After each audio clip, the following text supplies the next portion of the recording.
That family now demanding to know how that fire started, mainly if somebody set it on purpose. And we've been uncovering new information on this story since it first broke overnight. News 5's Derick Waller live at the scene in Akron.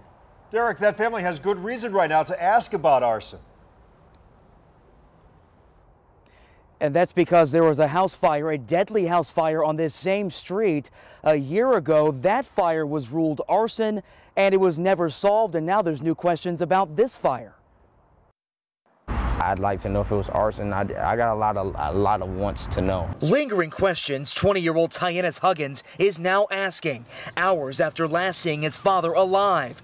35-year-old Dennis Huggins, his girlfriend Angela Boggs, and 5 of their children, ranging between 1 and 14 years old, all found in an upstairs bedroom on Fulton Street, dead. He's my favorite person on the planet, my best friend. The fire chief says the call came in at 2:47 a.m. Firefighters were here 5 minutes later. The flames already out of control. The firemen couldn't get in up the stairs. The stairs had collapsed. Geraldine Lewis's brother and his wife died in a house fire on the same street a year ago. Back then, investigators ruled it arson, and they haven't solved the case.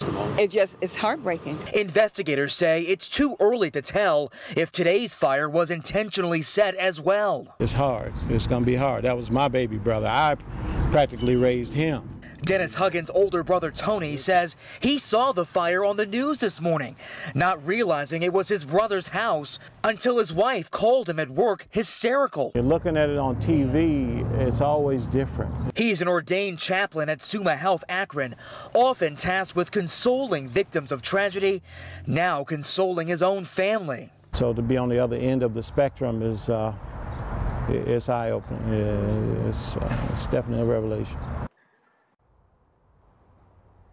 And back here live, you can see there's now a small memorial that is outside the house. And I can tell you that Tyennis Huggins says for a fact that there were smoke detectors inside this house. The question now, of course, is were they working last night? That's a question that could take some time to figure out and find out exactly what happened here.